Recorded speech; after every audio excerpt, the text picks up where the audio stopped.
Cam, we're live, baby. All right, Bulls, we are back. Episode 6 of the Fat Katz podcast. Today is May 15th, 2023. And before we get into it, Ward, I know this is important to me and you. I want to give a big shout out to all the moms out there. Yesterday was Mother's Day. I know me and you both, we have great mothers, great grandmothers, and some aunts that we want to give some love to. So just happy Mother's Day to everybody out there. And Ward, I'll let you give your shout out. The Fat Katz pod supports all the mamas. Happy Mother's Day to just for all the listeners see that awesome logo that my friend Cam created. To all the mothers out there, you know, us men, especially us young men, me and Cam especially, would not be where we are without y'all. So, you know, all the moms, the teen moms that helped us with sports, helped us with school, everything. This world would not go around without mothers, without females. So moms, thank you for all y'all do. You know, every day is Mother's Day, but glad we could recognize you all yesterday. Facts, man. Women and especially mothers make this world go around.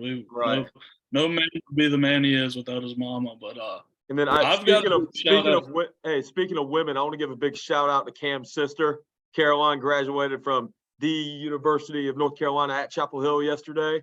So congratulations to Caroline from the Fat Katz pod. Happy for you. Hey, man. 19 years old with a bachelor degree from Carolina, man. It doesn't get much better than that.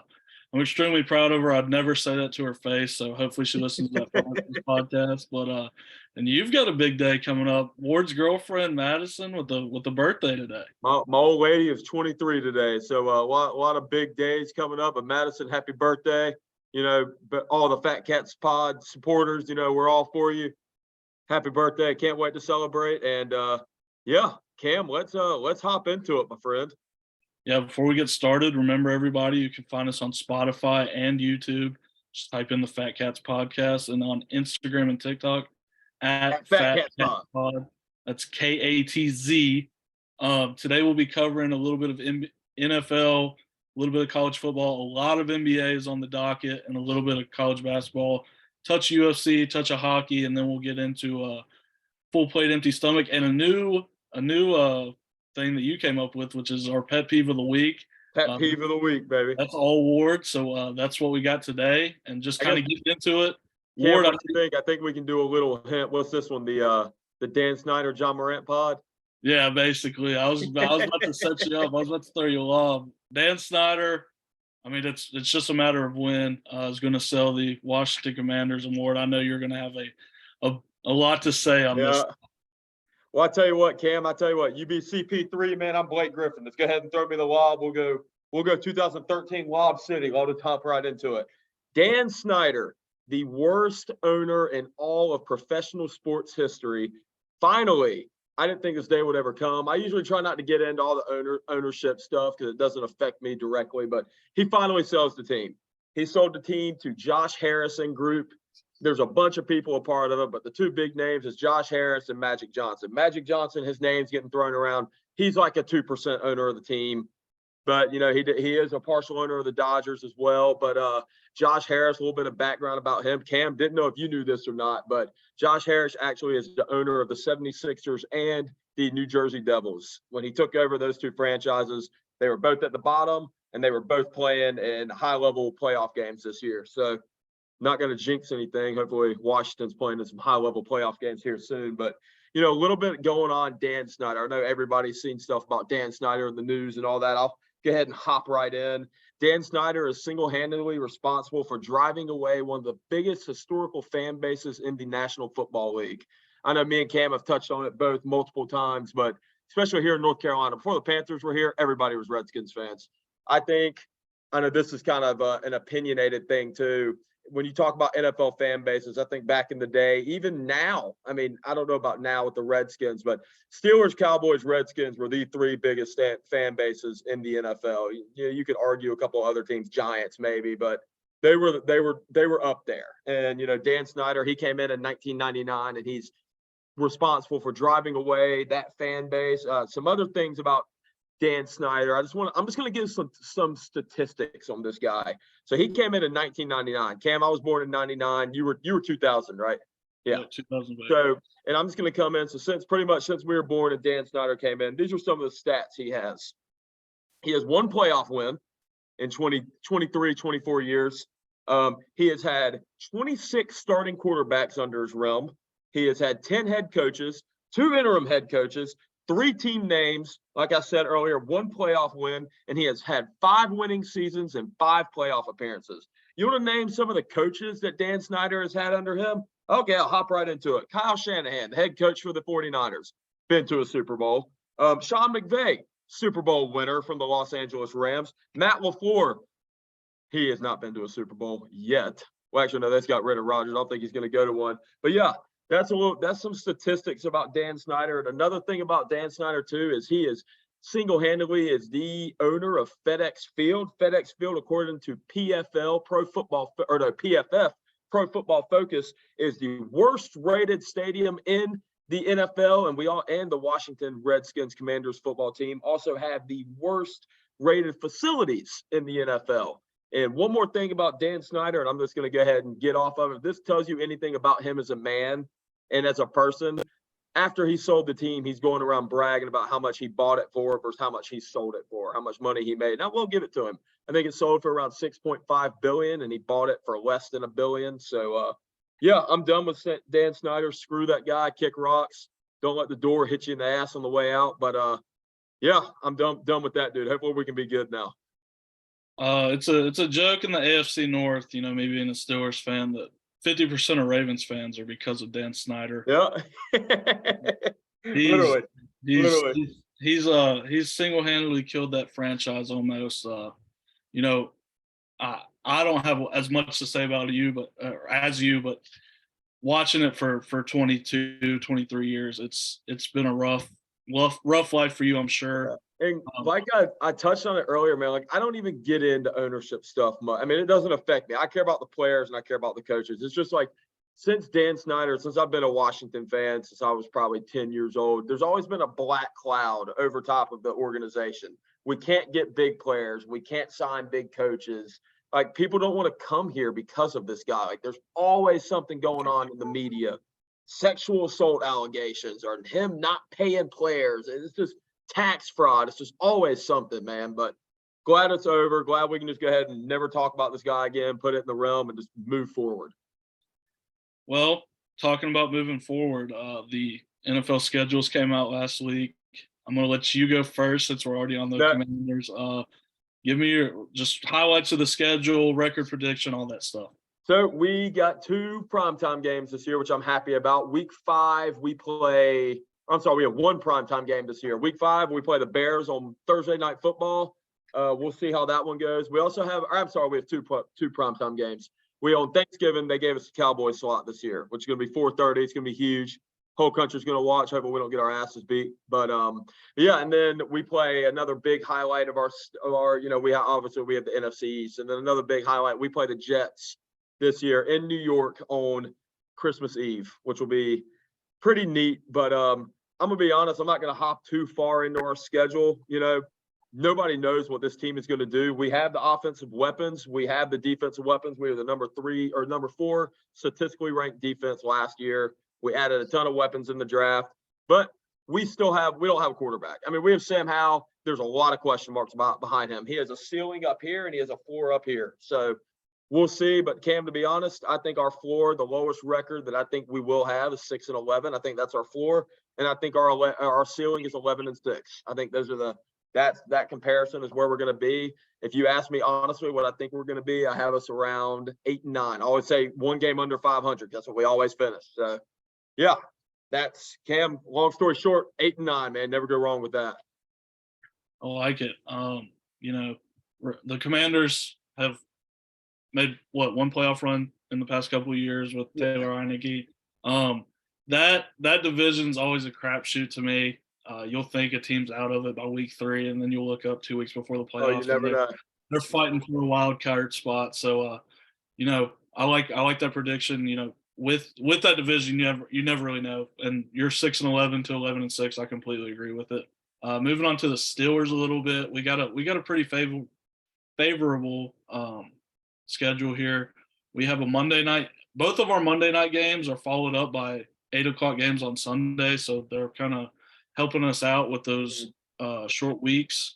I have us losing every road game in the AFC North, so splitting the AFC North basically 1-1 against Cleveland, 1-1 against Baltimore, and 1-1 against Cincinnati. Also have us losing to San Francisco week 1, and then I have us losing to Jacksonville week 8, bringing us to 12-5. I think this defense is really good. I think the weapons are going to be better. We completely restructured the offensive line in year 2. Kenny franchise. I think he's got some magic up his sleeves. He's been real disrespected this offseason, I think. So I think the Steelers are 12-5. I think they win the North, and we get back to the old Steeler way, man. So what's the ceiling? Is 12-5 your ceiling, or what? I would say 13-4 is probably the ceiling. The floor to me, always with a Mike Tomlin coach team, is 9-8. Yeah, y'all won't have a win or a losing record. I can tell you that. We don't have losing seasons in Pittsburgh, and I think this is the year. If you're going to win in the NFL, you better do it while your quarterback's on a rookie deal. And I think this year we're primed and ready to go. That's awesome. Yeah, and I know the same thing with me too. I always have us splitting in the division. I always have us going 3-3 in the division every year. But yeah, I think that's pretty cool. I agree. You never know. I mean, that y'all's division stacked too. I've always been a Steelers guy. I like Kenny Pickett. Kenny Pickett's an ACC guy. Y'all added a ton of weapons in the draft. I think y'all were the winners of the draft. One of the winners of the draft. But I thought something really cool, coming out of the NFL. I know you touched on this too. New England's honoring Tom Brady. They're going to officially retire that number 12. What do you think? Obviously we all saw this coming. Once he retires, he's the greatest quarterback of all time. What do you think Tampa Bay fans think of that? I think Tampa Bay fans. I mean, I honestly, I don't know many Tampa Bay fans. I don't know about you, but I would assume that they don't have a problem with it. I mean, he was basically a 3 or 4 year rental for Tampa Bay. He won him a Super Bowl. There should be no ill will towards them. I mean, he should have that. He should have 12 retired in Tampa Bay as well. But they waited literally 1 week, and after he was retired, it couldn't have come soon enough. They could have done this while he's still playing, for all I cared. He's the greatest quarterback to ever touch a football, and it's well deserved. Shout out to my man Tom Brady. One of the few players I can remember in my lifetime that went from being one of the most hated guys in a sport to one of the most loved and celebrated guys in the sport. Yeah, I wonder if Tampa Bay is going to do the same thing for him. If they're going to have a celebration for him and retire his number and all that. I don't know. I mean, he didn't play there, but he didn't play there long. But a Super Bowl in Tampa, there's only been one other time that's happened. So it just depends if you prioritize how long the guy's been there, I guess. But yeah, I think he should. I think he should have his 12 retired in New England and Tampa Bay personally. Yeah, me too. I agree. Just a few talking points to finish off the NFL. Isaiah Wynn to the Dolphins. He was a former Patriots right tackle. And then in the college football world, Notre Dame picks up a commitment from the top cornerback transfer in the transfer portal. Mm-hmm. He's from Rhode Island. UGA gets the 2024 number 1 quarterback, Dylan Raiola, out of Texas. Yeah, did you see he committed this morning? Did you see that? I saw that. 6'3", 215. More fuel to the fire for Kirby Smart. We were talking, can he do it with an elite quarterback? He hasn't had an elite quarterback yet. Here's your elite quarterback. Here you go, buddy. The rich get richer in the SEC, and that monster down south in Athens just keeps angrier and angrier. But we'll move on to play them every year, the big blue boys. Yeah, we do. We'll move on to the NBA and playoffs, basketball going on. Got 2 new series coming up, the conference finals, and the number 1 story. Ja Morant gets caught with this second gun scandal in as many months. He's been suspended from all team activities. Hey, hold up, man. How stupid can you be? I mean, you're 20. I'm 23. I know better. And now, if you put $200 million, same age as us. If you put $200 million in my lap, maybe I'd act differently. But He already had this one at the beginning of the season. It cost him $40 million. He didn't make an All-NBA team. He can't get the Supermax now. And you have a month later, after you just got suspended 8 games, you do it again. Get caught on an Instagram Live with 130 people on the Instagram Live. I mean, honestly, how stupid can you be, Ward? You know, Cam, I'm just gonna hop right into this. I mean, I'm not defending this in any way, but John, I understand somewhat if you're from Chicago, you know, you're from Detroit, you're from New York City, Brooklyn. Ja Morant is from Dalzell, South Carolina. You ever heard of Dalzell, South Carolina? Yeah, me neither. The town population is 2,260 people. I mean, I don't know. I just don't understand it, man. Like this guy, the sky, I mean, this is the definition of the sky is the limit. He is a generational talent. There is kids that look up to this dude. I mean, you know how many kids in Raleigh that I've seen at the YMCA, like 10-year-old kids playing basketball on Saturdays that have Ja Morant jerseys on? Like, I don't understand. These athletes don't see that these kids look up to them. And these kids are going to see people like him. Why is he flashing guns? What the hell is going on, in my opinion? I heard a quote today. I thought this was pretty funny. Cam, I wanted to run this by you. My buddy at work told me this. I have heard of NBA young boy, but Ja Morant wants to be NBA dumb boy. You know, I get Ja Morant's in Memphis now, and you know, what's his name's from Memphis? Moneybagg Yo's from Memphis. What's the rapper that just passed away like a year ago? He sings 100. Young Dolph. Young Dolph's from Memphis. You know, they put some pretty hard music out there. I guess Ja Morant's been taking notes and listening to a lot of music. But yeah, man, it's sad. What's your opinion on this? Yeah, man. I loved. Let me put that in past tense. Ja. I love watching him play basketball. I watched him at Murray State. His first shoes coming out. He just got a Powerade deal. I mean, talk about bad timing. Kiss that goodbye. And you're 23 years old. You should know better. But who I really want to talk about is his dad, man. Like T. Morant. At front row every game. When somebody talks trash to your son, you're the first one to post on social media. When Ja makes a good play, you're the first one to talk about it. He's had 2 gun scandals in 2 months, and here you are silent. He said a word. Let's be dad of the year, T. Let's stand up and be dad of the year. Where are you at? When Shannon Sharp wants to talk junk to your son, you're the first one to stand up in his face. But when he's posted on live flashing guns at the strip clubs, you don't want to say anything. How about this? Let Ja Morant and his pops get in a room with Shannon Sharp, and whoever walks out doesn't get suspended. How about that? Well, if Ja's got his gun, Shannon has no chance. But that's enough Ja Morant talk. Hey, hold up, man. There ain't no such thing as halfway crooks, right? That's what Eminem said in 8 Mile for sure. No, but dude, I saw something else today too. I wanted to ask you about this. So you know that draft class? It was Zion, RJ Barrett, and Ja Morant. Zion went 1, Ja Morant went 2, RJ Barrett went 3. I saw something today on Twitter. I thought this was pretty funny. I wanted to ask you about this. With Zion's body, with Ja Morant's stupidness, I think RJ Barrett might be the best player in that draft. What you think? I would say Garland is probably still my favorite to be the best out of that draft. I'm not a believer in RJ, you know that, and we'll touch But hey, yeah, he went to the other big blue.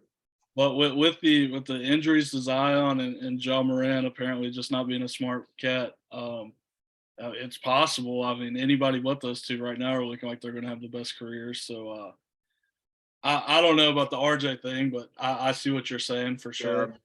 Yeah. But let's move on a little bit. I'm done with the Ja talk. Let's move on.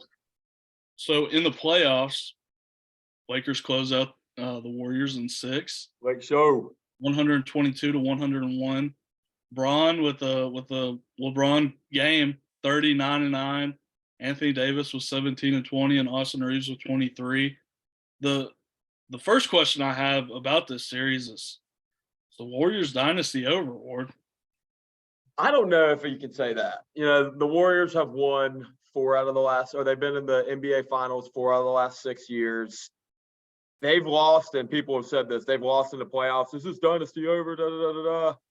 You got to look that they got beat by LeBron James. At the end of the day, LeBron James is the GOAT. And I don't know. What do you can speak on this better than me. What do you think? Do you think the dynasty's over? It's hard for me to say it's over, just because Steph is still playing at such a high level. Oh, I and know. it's so easy to retool in the NBA. I mean, you trade Jordan Poole, Klay Thompson, Kuminga, and Moses Moody, and you've got 6 new dudes on the team. If Draymond's contract's up, this team could look completely different next year. This whole entire roster, besides Steph Curry, could be gone. Mm-hmm. I hesitate to say it's over. If they keep this same core, I think the window is like 1 more year. Like, Mhm. might come back next year. And you got to think, like, Curry's had ankle injuries. Klay has had 2 major lower body injuries. And Draymond, the older he gets, the more he talks and the less he plays basketball. Yeah. I mean, you think this series, man, it's like 10 minutes after the game, he's recording a podcast already, doing what me and you do. I think if they keep the core, like I said, it's maybe 1 year, but I think Yeah, there's those dudes are getting old, man. I mean, I don't know. But the real question to me is LeBron and AD have gotten a lot of flack in this run after their first championship. They're going to the Western Conference Finals as a 7 seed. Never Crazy to think about, right? Never been done before. And obviously there's work to be done, as Kobe Bryant said. But we've got to start thinking about LeBron and AD's legacies as Lakers, I think. Yeah. They win this year, absolutely. Shaq has been very vocal about his distaste with AD in his game, and AD's been getting hurt, obviously, but they go back and if they win it this year, I mean, these two have to be talked as one of the greatest tandems in history. I think. How many did Shaq and Kobe win together? 2 or 3? They won 3. Did they? They 3-peated. Okay. And then Shaq won 1 more with Miami, and then Kobe repeated with the Rotom teams. And I'm not saying they're up there with those guys, but I'm saying in history they'd have to be in the conversation for a top 5 to 7 duo, in my opinion. I am so excited. I'm not big. I'm big in the NBA. Don't get me wrong. You're a lot bigger in the NBA than I am. But I am so excited to watch Jokic and AD go against each other. I just hope AD can stay healthy, man. I'm telling you, everybody looks down on AD. AD is a stylistic problem for Jokic. You look at their Jokic, they're the same height. Obviously, Jokic weighs more. I think AD weighs 250. Jokic weighs 280, something like that, or it's in that general ballpark. But wingspan wise, I think they both have 7'6", 7'7" wingspans. I cannot wait to see these dudes go at it. I think for the Lakers, man, if they stop Jokic, because we've had this talk a couple of times on this podcast about players that can come out and give you 30 game in and game out. I don't think this is Kentucky boy, this is your boy. I don't think Jamal Murray is that guy.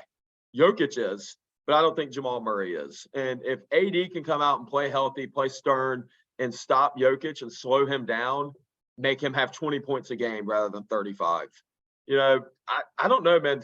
The Lakers match up great stylistically with the Nuggets, I think.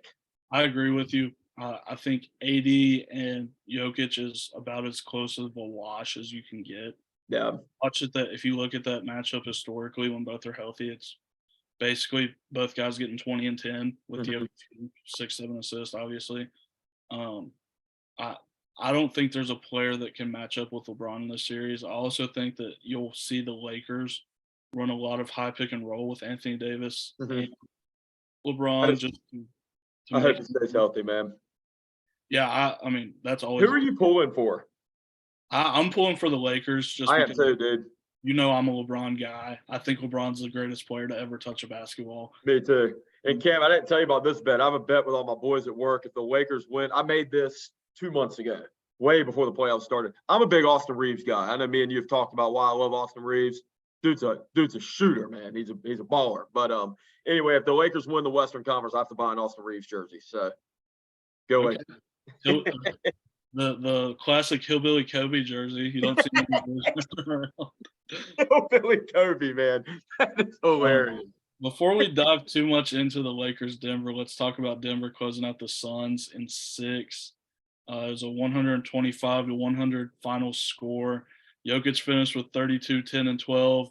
Jamal Murray finished with 26, KD finished with 23, and Devin Booker puts up yet another stinker at home in a closeout game with 12 points.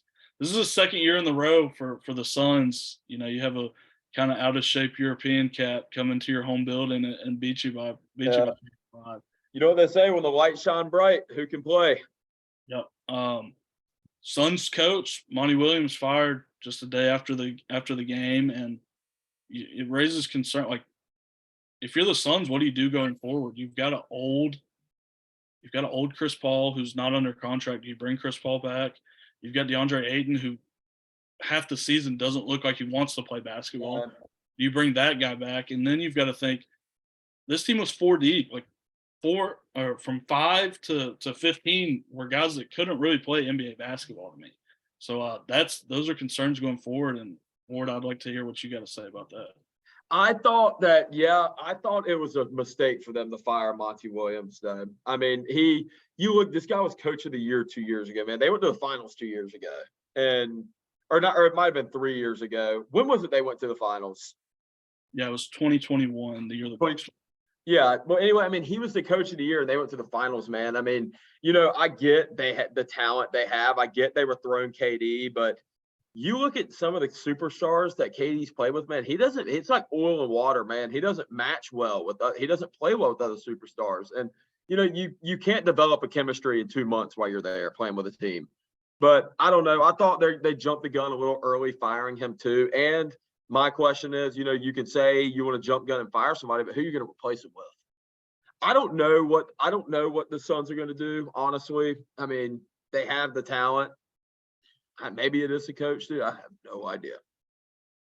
Well, moving on to the next game. Like we both said, the Suns are kind of in a weird spot. Yeah. Right? Let's talk C's and Sixers. How about Celtics, man? 51 from Jason Tatum. How about Jason Tatum coming out and balling out last night, dude? We watched in real time Jason Tatum like completely change the narrative around his career in 5 quarters. Yeah.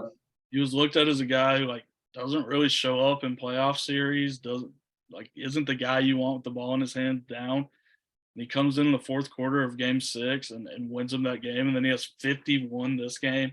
Jason Tatum, man, he's the future of USA basketball. Hey, you ready for my hot take? Let's hear it. 2021 All-Star MVP, who was it? No, Giannis. Who was the 2021 Finals MVP? Giannis. 2022 All-Star MVP, who was it? Steph Curry. Who was the 2022 Finals MVP? Steph. 2023 All-Star MVP, who was it? Was it Jason Tatum? Jason Tatum. 2023 Finals MVP. TBD, baby, to be determined. I like it. I like that.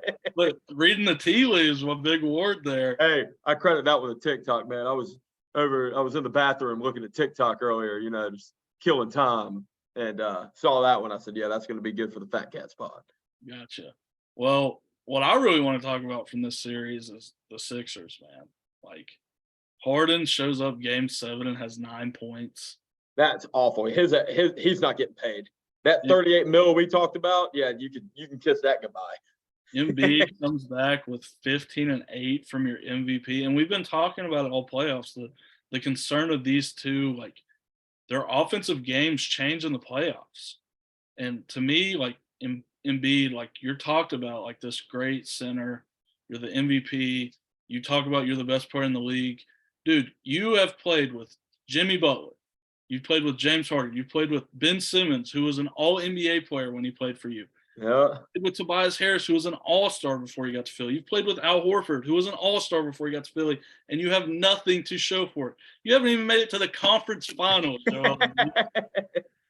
He's talked about in this high regard because he scores points, he foul fishes, he's a ball stopper, and when the time comes, when the playoffs come, he shrinks. He does not. Big-time players make big-time plays in big-time games. He is not a big-time player. He does not make big-time plays, and he is.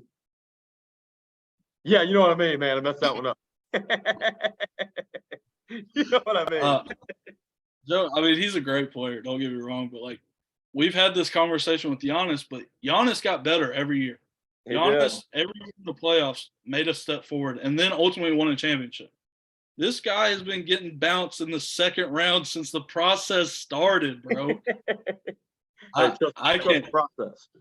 It drives me nuts because I mean, like, he is a good basketball player. Don't get me wrong, but like, he's not in the upper echelon. He can't. Like, people have been brainwashed that these stars are supposed to carry their teams. Like, he can't do it. He's shown it time and time again. He cannot carry a team to deep run in the playoffs. You're right. That's my Joel Embiid 76ers rant for the day. Last series we're going to talk about is the Heat close out the Knicks in 6. Really the key takeaway besides Jimmy and Bam having a great offensive game is he did. The Knicks, like RJ with a stinker. I think he had 11. I think he shot 1 of 10 from the field. Julius Randle put up a stinker, and he's been bad all playoffs. And then Jalen Brunson with the 41 piece. Jalen Brunson's a real deal, dude. The Knicks' future is so weird to me because who's going to trade a star player for Julius Randle? Yeah. And Julius Randle has shown time and time again, I mean, not to the same extent as Joel, but he cannot play in the playoffs. Yeah.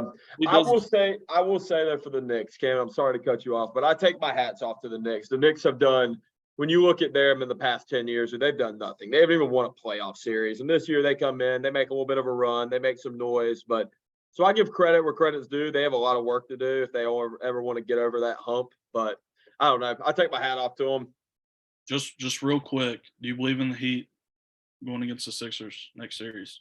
I think the Celtics are going to wipe the Heat, but I think Jimmy Butler's going to come in and put up a fight. Jimmy Butler's very good. I think he matches up well against Jason Tatum. It's just where I think Jason Tatum, Jimmy Butler is going to cancel each other out, but the Heat doesn't have enough behind Jimmy Butler to back him up, if that makes sense. The Celtics have a lot more weapons than the Heat do. I understand. I think that series probably goes to 6. I think you have 2 Jimmy Butler masterclasses that win a couple games. We know Ward's got a hard stop here in a few minutes, so we're going to breeze through. Yeah, we can do one more topic, and then I'll have to bounce. So just touching on a few things. NBA lottery tomorrow. We'll kind of go over a mock draft when that comes out. Yeah. Mackenzie Mbaka to Indiana, the former Duke commit. Julian Phillips from Tennessee and Ernest Uday Jr. from Kansas both entered the portal for college basketball. Really? I didn't see that. Yep. And then Penn transferred Jordan Dingle to go play for Slick Rick in New York at St. John's. Just real quick on UFC Charlotte, Ward, do you have any key takeaways from that? I want to talk about Brian Battle. You know, Brian Battle's a Charlotte boy. He's from actually Matthews, where Cam's from. And he came out, man. He had what was it, a 30-second knockout he had? Something like that. He landed a 13. I think it was 13. I mean, he landed a vicious right hook in front of his home fans. You know, that I thought that was really cool. It's a cool story to see. But yeah, that's my takeaways from it. I wish I went, but the only thing I really take away from it is how much it sucks to watch Anthony Lionheart just get the crap beat out of him. I know, man. He's just gone ever since he fought John Jones. He's gone. It's sad to see because he's such a competitor. But real quick, we've got 2 segments, and then we'll get Ward out of here. We've got your segment that you made up, pet peeve of the week. So yeah, I'll go ahead and I'll hop in right into this. So, you know, we wanted to add something outside of sports for our listeners. You know, all our listeners, we love y'all very much. Shout out to y'all. But yeah, so we're gonna call this pet peeve of the week. It can be sports related. It cannot be sports related. I'll go ahead and kick right off. My pet peeve of the week, something I freaking hate, is when I'm talking to somebody and they have headphones in. So, perfect example, this happened to me in college all the time. I go up to somebody, you know, I see somebody, you know, walking down the hallway or whatever, they're blasting music. Well, hey, what's up, man? How you doing? Blank. This doesn't normally. I'm all right. Well, screw you too, then. It's good to see you too. See, you'd always got to have self-awareness, and when you have headphones in, you don't know what the hell's going on. Cam, what's your pet peeve of the week? For those of you that didn't know, me and Ward share a Google Doc, and I saw what he had as his pet peeve. I'm glad he changed it. So my pet peeve of the week is people with no awareness. I was in Belk this weekend, and some lady, there's 2 registers open. Some lady cuts the entire line to get in one register line, when obviously there's one line just filtering to each of the people attending, and just had no clue that she was just skipping like 30 people in line. So that's my pet peeve of the week. And then we've got full plate, empty stomach. I'll start this one out. My full plate is Todd Bowles, the head coach for the Bucks, and Jalen Hurts, the quarterback for the Eagles. Both walked this weekend. Todd Bowles earning a bachelor's degree from Mount St. Mary's University, and Jalen Hurts earning his master's from Oklahoma. Congrats to those guys. And then my empty stomach is Bo Jackson, who claimed that he has had the hiccups nonstop for the past. That is brutal. Bo, I'm praying for you. I hope you get better, brother. Bo, all power to you, my friend. But Cam, my full plate empty stomach for the week is going to be Jimmy Butler is going to be my full plate. I think he is not single-handedly, but he has mercifully brought that Heat team to the Eastern Conference Finals. They were a playoff or play-in team. Nobody had them going anywhere. Everybody had them going or getting beat by the Bucks. So all power to you, Jimmy. Keep doing your thing, man. Love to watch you play. And my empty stomach of the week is a guy that I really don't like, and his name is Ben Simmons. He was on social media yesterday talking crap about the 76ers after they got beat. Ben, shut up. You suck. You're lucky to even have a job next year, buddy. But yeah. So I just want to say to our listeners, I can speak for Cam here too. We really appreciate all the support. Like I said, me and Cam, we work full-time jobs. We work around the clock to put out some content for y'all. Hope you have some fun listening to our hot takes, and we're open for opinions too. Comment back at us. Tweet at us, TikTok at us, do whatever you got to do. Cam, what you think, brother? Yeah, and sorry to everybody for kind of the rush ending here. We're 9-to-5ers, so we've got to get back to our office jobs. But I just want to say again, you can find us on Spotify and YouTube at the Fat Katz Podcast. Find us on TikTok and Instagram at Fat Katz Pod. That's KATZ. We appreciate everybody, like Ward said. We're going to try to get an interview at the end of this week. If not, we'll be back next week, early in the week. And that's all I have. If you made it this far, Ward owes you a beer. Peace.